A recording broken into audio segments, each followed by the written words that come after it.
May the Lord answer you when you are in trouble. May the God of Jacob protect you. May he send you help from his temple and give you aid from Mount Zion.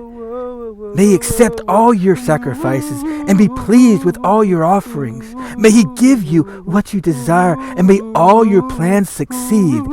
Then he will succeed. He will shout for joy over your victory and celebrate your triumph by praising our God. May the Lord answer all your requests. Now I know that the Lord gives victory to his chosen king, to his Messiah. He answers him from his holy heaven, and by his power gives his great victories. Some trust in their war chariots and others in their horses, but we will trust in the power of the Lord our God.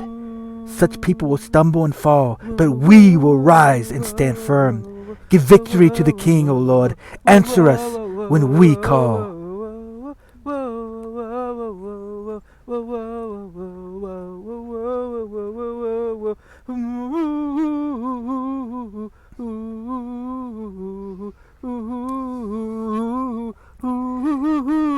The Almighty God, the Lord speaks.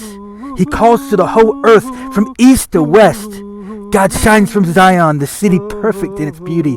Our God is coming, but now not in silence. A raging fire is in front of him. A furious storm is round him. He calls heaven and earth as witnesses to see him judge his people. He says, gather my faithful people to me, those who made a covenant with me by offering a sacrifice. The heavens proclaim that God is righteous, that he himself is judge. Listen, my people, and I will speak. I will testify against you, Israel.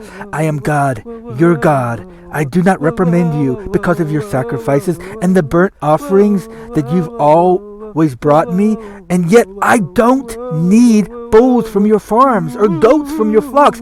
All the animals in the forest are mine, and the cattle on thousands of hills. All the wild birds are mine, and all the living things in the world in the fields. If I were hungry, don't you think I would ask you for food?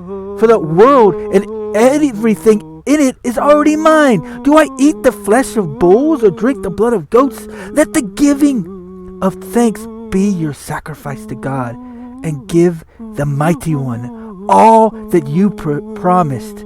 Call to me now when you are in trouble. I will save you, and you will praise me. But God says to the wicked, to the evil, why do you dare recite my covenants? Why do you dare recite my words? Why should you talk about my covenant? You refuse to let me correct you. You reject my commands. You became the friend of every thief you see, and you associate with adulterers. You are always ready to speak evil. You never hesitate to tell lies. You are ready to accuse your own relatives and to find fault with them. You have done all this, and I have said nothing. So you thought that I was like you? But now I reprimand you and make the matter plain to you. Listen to this, that you ignore me, or I will destroy you, and there will be no one to save you. Giving thanks is a sacrifice that honors me, and I will surely save all who obey me.